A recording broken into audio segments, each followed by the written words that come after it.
They say the flood was God's punishment for human corruption. But what if I told you there was another war before the rain ever fell? A war so violent, so heartbreaking that heaven itself wept in silence. Imagine this. The ark stands half-built, surrounded by roaring thunder and dark clouds that have never before touched the earth. In the distance, massive silhouettes begin to move. The Nephilim, the giants born of angels and humans, powerful, angry, desperate, and they have sworn one thing: the ark will never float. But as they march, something descends from the heavens, a being radiant, solemn, and burning with sorrow. An angel who will fight not to destroy but to protect, to hold back the tide of giants long enough for Noah to finish what God began. His story was erased from Scripture, but today you'll hear it. Because this isn't just the story of Noah, it's the story of the angel who stood between God's promise and the fury of his fallen children. It's a story of loyalty, of pain, and of the price of mercy. So let me ask you, what happens when heaven sends one of its own to fight the children of angels? And when the rain finally falls, who does that angel weep for?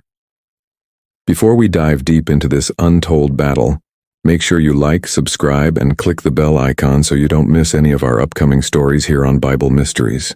Before the world drowned in water, it drowned in violence. The sky still shone blue, the sun still burned gold, but peace was gone. The world that God had called good had become something else entirely. Men no longer tilled the ground with gratitude. They took what they wanted, and the giants, the Nephilim, ruled over them like kings born from thunder. They were not born of earth alone. They were the children of angels, beings once radiant in heaven, who had descended out of desire, not duty. They were called the Watchers, and when they fell in love with the daughters of men, they thought it was harmless. But what was born from that union was power no human heart could bear. The Nephilim grew to monstrous size, 10, 12, even 15 ft tall. Their bones were like carved stone. Their voices echoed across valleys. At first, mankind admired them. They were beautiful, wise, powerful, saviors in the eyes of the weak. But soon, admiration turned into slavery. The giants demanded worship. They built altars to themselves and carved their names into mountains. And where they walked, blood followed. The book of Enoch says they consumed the labors of all men until men could no longer sustain them. When the earth cried out, the Nephilim turned to eat flesh, devouring the beasts, then the birds, then the very people who once praised them. Their hunger knew no end, their power no restraint, and heaven watched in silence. For centuries, the angels who had not fallen grieved for what their brothers had done. They remembered the day the Watchers descended in fire and shadow, breaking the boundary between heaven and earth. They remembered how God's voice echoed through the stars. They have corrupted my creation, and yet even now God waited because mercy always comes before wrath. But mercy has its limit. When Noah was born, the world was already half dead. The rivers ran red with blood. The air smelled of ash. Noah, the last righteous man, found favor in God's eyes, and was told to build something no one had ever seen before, an ark, and so he built. For 100 years, plank by plank, hammer by hammer, Noah built his obedience. Every strike of the hammer was a sermon, every piece of wood a warning. But the world only laughed, especially the Nephilim. They gathered on mountain peaks and mocked him. "Look at this foolish man," they shouted, "building a house for the rain when it has never even fallen from the sky." But as the years passed and the clouds grew darker than they had ever been before, laughter began to fade. Something changed in the air. The winds carried a scent the giants had never known. Something divine, something final. The prophets whispered of destruction. The stars dimmed and a low, distant thunder began to speak across the horizon. Then fear came to the hearts of the Nephilim. They were strong, yes, but even they could feel it, that something vast and unstoppable was moving toward them. They looked at the ark, half finished, and they saw not a boat, but a coffin for their kind. That's when the first vow was made. A great council of the Nephilim gathered beneath the shadow of Mount Hermon, the same place their angelic fathers had sworn their rebellion long ago, and the eldest of the giants and the last king of Bashan rose to speak. His voice rolled like thunder. "Brothers, the Most High has chosen to destroy what we built. He has chosen the worms of earth over the children of heaven. If this ark floats, we die. But if we destroy it, we live." The crowd roared. The mountains quaked beneath their feet. And so the giants swore an oath. They would destroy the ark and kill Noah before the first drop of rain touched the ground. And for the first time since the rebellion in heaven, creation trembled again, because this wasn't just a battle of flesh and wood. It was a war between heaven's patience and earth's pride. But far above, beyond the veil of clouds, the heavens stirred.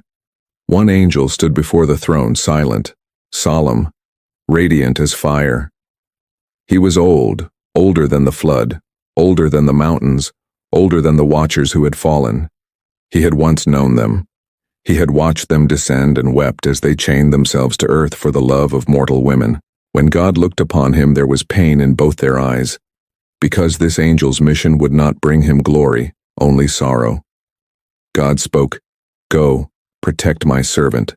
Let no hand touch the ark. You will not destroy the giants, only delay them.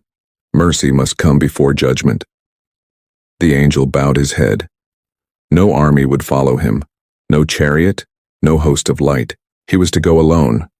But even alone, his descent was like the birth of a storm. The heavens split open. Light poured through the clouds, and the sound of wings like thunder filled the valleys. Noah looked up from his work and fell to his knees, for he saw something that no mortal should see. A being of immense glory stepping down from heaven, wings blazing with silver fire. But Noah understood this was not for him. It was for what was coming, and what was coming were giants. They moved through the mist like mountains walking, their eyes glowing like molten gold, their weapons forged from stone and iron. Each step cracked the ground. Their roars sent flocks of birds fleeing from the sky, and behind them, the earth quaked. They were not just angry, they were desperate. They had seen visions. They knew the flood was real, and they knew that if Noah's ark floated, their kind would vanish forever.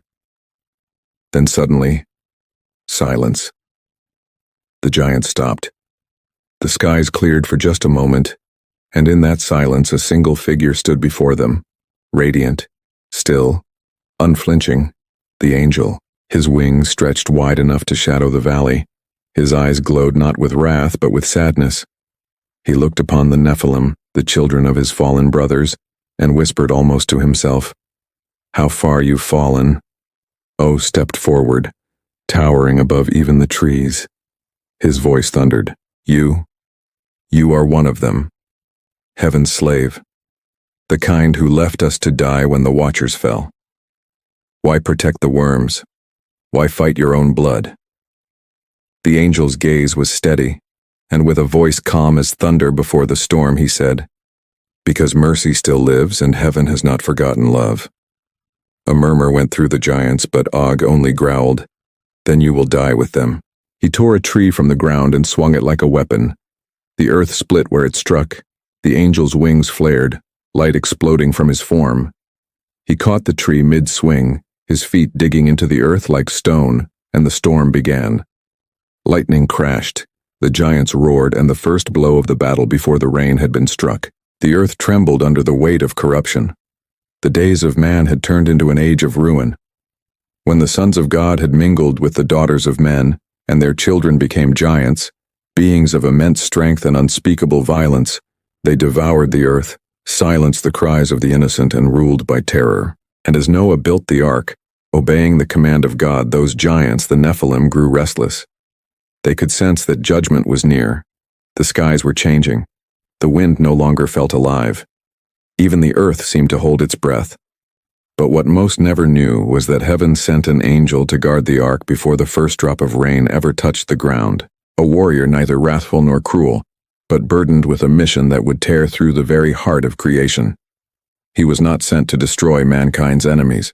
He was sent to protect God's promise. As the last days before the flood approached, the giants gathered across the plains. Vast figures towering over men, their voices shaking valleys.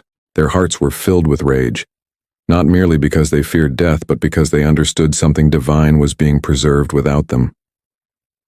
In the distance, they saw the ark, a wooden fortress standing like defiance against their power. And so, they began to march toward it. It was not a small uprising.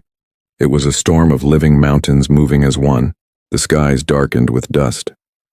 The air burned with tension. The world felt like it was standing at the edge of its own destruction. Then came the angel. Descending through the clouds, he was like light breaking through the end of time. His glory pierced the shadowed plains. And though not a word was spoken, his presence alone was a warning. You will go no further. Heaven had drawn a line upon the earth. The giants stopped. For the first time they felt something greater than their own strength, a force that did not come from this world, and yet they were not willing to yield. The ground cracked as they advanced, lifting weapons crafted from the bones of beasts and the stones of mountains, and with every step they took the angel's light grew brighter, as if creation itself was choosing sides. What followed was not merely a battle of flesh and blood. It was a clash between corruption and holiness, between rebellion and divine order. The heavens darkened as lightning tore across the clouds. Winds screamed through the valleys. Every strike from the giant sent shock waves through the ground, and every burst of light from the angel shattered the shadows around him. Heaven and earth met in collision, not in armies, but in single purpose. The angel stood alone, yet he was not alone. The power of the one who sent him filled the skies. Every movement he made was an echo of divine will. Every surge of light that rippled from him tore through the hearts of the mighty and broke the pride of the fallen. But this was not a story of triumph. It was a story of restraint, of divine control in the face of overwhelming power. Because the angel's mission was not to kill, it was to preserve, to make sure the ark and the promise within it would not be touched. He held back his strength as much as he unleashed it. And in that balance, the battle became something sacred. Every moment was a test of faith, of mercy, of obedience. The giants fought with all their fury. They tore through the land, but the ark stood untouched. They roared against heaven, but the floodgates were already being prepared above them. And though their wrath was unmatched, they could not overcome the will of God. When the earth quaked and the mountains split, it was not the angel who struck them down. It was the coming of judgment itself. The storm gathered behind him like a wall of divine fire, swallowing the horizon. Thunder rolled across creation, and the angel lifted his gaze, for his task was complete. The ark still stood. Noah's family was safe, and heaven's covenant was unbroken. Then came the rain. The first drop fell like a tear upon the dust, and the angel knew it was over. The war had ended, not with victory, but with silence. The world's rebellion had reached its final breath. The giants who sought to defy heaven now fled before the flood, their roars fading beneath the sound of falling skies.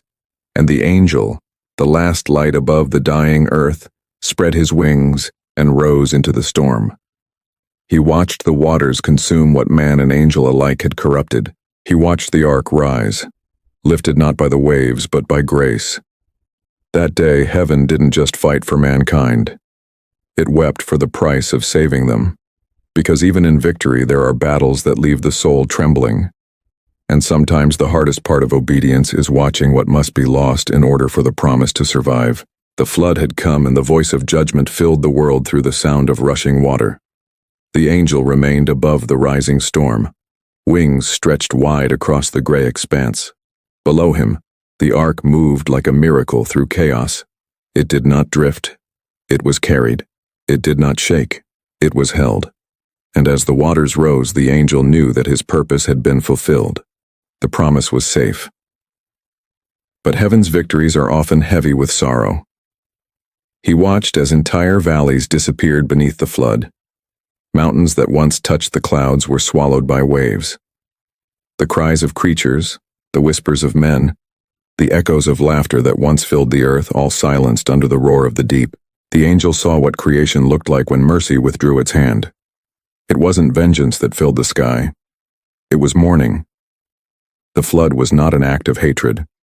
It was an act of cleansing, a reset, not to destroy life, but to give it a chance to begin again. And yet to watch it unfold was unbearable, because even in judgment there were traces of innocence, faces, dreams, hearts that never had the chance to understand what had gone wrong. The angel could feel it in the storm, the grief of the Creator. It rippled through every drop of rain, every roll of thunder. This was not wrath alone. It was heartbreak expressed in divine form. The flood was heaven's tears made visible. For 40 days and 40 nights the storm did not stop. The angel remained stationed above the world, a silent guardian over the ark, his radiance faint behind the clouds. He neither slept nor spoke. He simply watched as the oceans rose higher and the horizon disappeared into gray. Watched as the breath of mankind was swept from the earth like dust in the wind. Watched as silence claimed the world. In that silence, something changed within him. He had seen rebellion.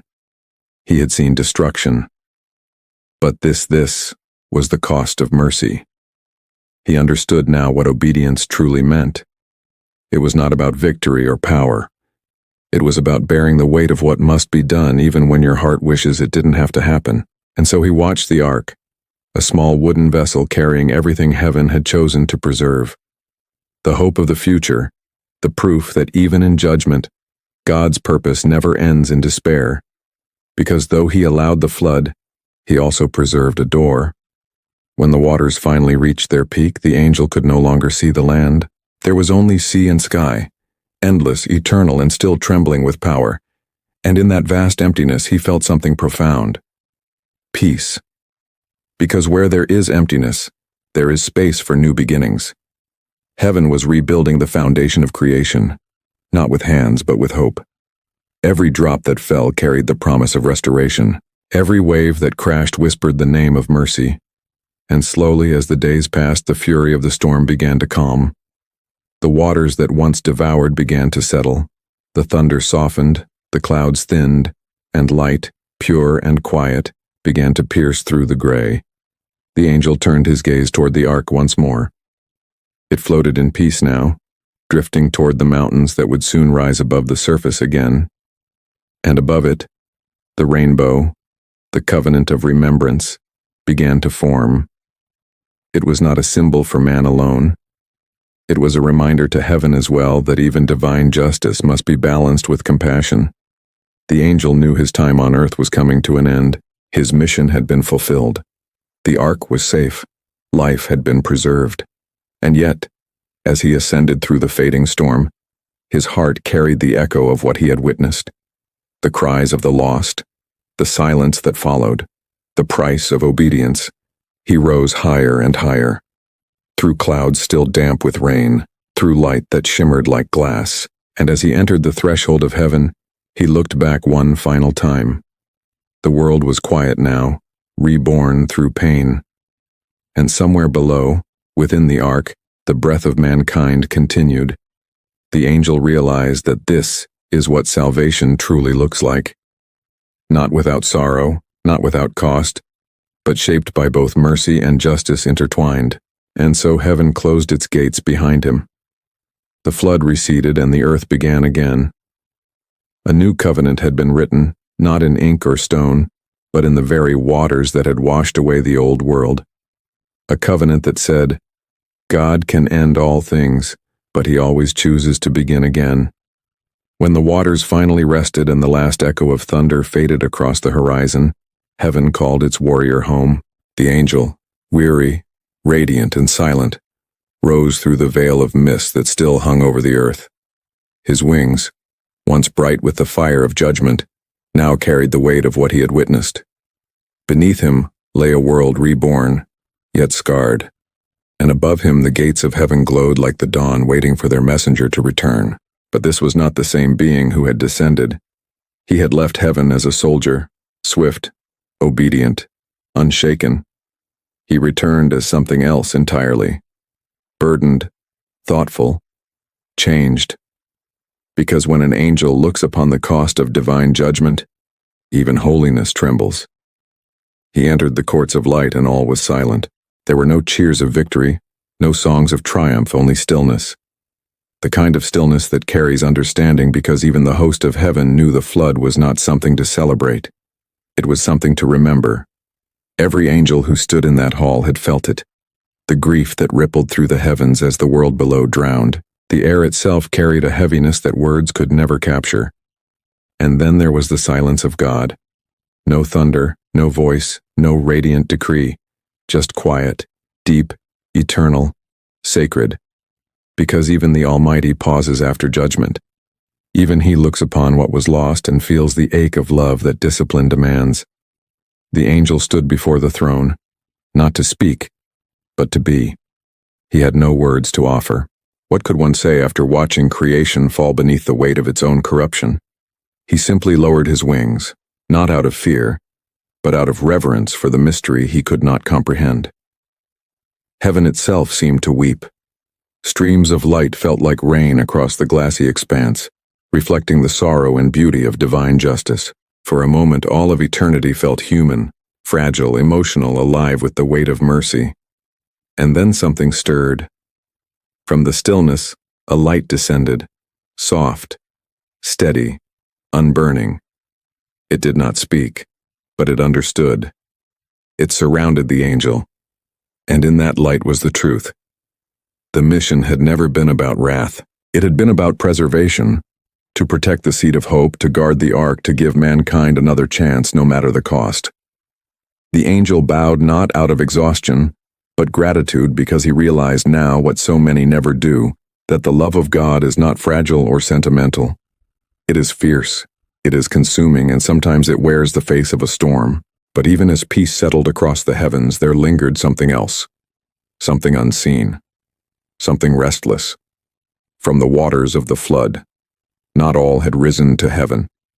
Not all had perished into nothingness. The giants, the Nephilim, born of rebellion, their bodies drowned, but their spirits remained, half human, half divine, neither belonging to earth nor heaven. Their souls drifted in the shadows, weightless and unseen, like remnants of a war that refused to end. They became whispers in the wind, spirits without rest, and heaven looked upon them with silence. Because even in victory, there are consequences. The angel, though home again, felt that truth burning within him. He had stopped the giants from destroying the ark, but their hatred, their essence, their curse, still lingered in creation's unseen corners. It was as if the flood washed away their flesh, but their darkness found a new form, one that would echo through generations. And in that realization, the angel understood that his mission was not truly over. Because evil does not end when it is destroyed. It ends when it is understood and replaced with light. As he stood in the radiant expanse of heaven, he looked down one last time at the quiet world below. He saw the ark resting on Ararat's peak. He saw the first rays of sunlight touching the wet earth. And he saw something rise from that light. Hope. The hope of a new covenant. The promise that no matter how dark creation becomes, God will always leave a way to begin again. And so the angel turned away, ascending higher into the heart of heaven, where light meets eternity. He carried no weapon now, only memory. The memory of a world once judged, now redeemed. The memory of a battle that cost heaven tears. And in that quiet ascent, one truth echoed through the realms. A truth not shouted, but whispered. Divine mercy often looks like war, but it is always born of love. When the waters receded and the ark came to rest, heaven was silent, but the earth was not. In the shadows of the mountains and the valleys where the flood once raged, something stirred, something ancient, something that refused to die. Because when flesh perishes, spirit remains. And the giants, the Nephilim, were not like men. They were born of heaven's rebellion, the offspring of angels and women, creatures of two worlds but belonging to none. The flood had crushed their bodies. It had erased their names from the earth, but it could not wash away what they were. Remnants of divine power twisted by pride. The Bible tells us little about what became of them, only whispers, faint hidden lines in ancient texts. The souls of the giants became evil spirits upon the earth. That's from the book of Enoch, an ancient writing that dared to reveal what Scripture only hints at. It says that when the Nephilim died, their spirits were condemned to wander the earth restless, hungry, and forever cut off from heaven. They became the first demons, the first shadows of rebellion that would haunt humanity until the end of days. And the angel who had fought them knew this. He could feel them because even in heaven their whispers reached him. He had fought their strength in battle. But now he faced something far worse. Their presence in spirit. They drifted like smoke between realms unseen but near. Their voices lingered over the new earth, murmuring to men in dreams, stirring temptation, feeding fear. And for the first time the angel realized that victory was not destruction. It was containment. God had not eradicated evil. He had confined it, set its boundaries, given it time. Because in that time, mankind would be tested, refined, and ultimately redeemed. But that revelation tore at the angel's heart. He could not understand why God allowed corruption to remain. Hadn't the flood washed away sin? Hadn't heaven purged the earth with justice? Yet now he saw it clearly. Evil is not something that dies in a flood. It is something that lives in choice. The spirits of the Nephilim became the shadows that followed mankind, unseen but always waiting. They were the voice behind jealousy, the whisper behind pride, the shadow behind every false god that would rise in centuries to come. The angel watched from heaven as the first altars were built, not for the Creator, but for idols. He saw kings bow before stone, and nations calling upon the names of ancient spirits who had once been giants. He saw men worship what God had drowned, and it broke him. He had fought so hard to protect the ark, to preserve life, to guard the promise, only to see corruption return like smoke after fire. But in his grief, something stirred within him, not anger, not pride, but understanding. He began to see what only the wise and weary angels understood. That God allows darkness to remain not because he is weak, but because he is patient. Because light must prove itself against shadow, or it will never shine at all. So the angel made a vow, not one written in heaven's scrolls, but in the silence of his heart, that he would watch over mankind, that he would stand unseen, guarding the descendants of those Noah saved, that even when humanity forgot, he would remember. Because if the giants left behind their curse, then heaven would leave behind its guardian. Some say that when men see flashes of light in storms or feel unseen protection in moments of danger, it is him, the angel who once stopped the giants. Others say his presence is what restrains the darkness of the ancient world from fully rising again. Whatever the truth, one thing is certain: his mission never ended. Because the flood was not just about judgment, it was the beginning of a war that never truly stopped. A war not fought with swords or wings, but with influence between divine patience and demonic persistence. And so the story of the flood did not end with water. It continued in the unseen, in spirits that wandered and angels that watched. And perhaps that's the most haunting truth of all, that even in salvation, there are echoes of rebellion. And even in peace, heaven still stands guard,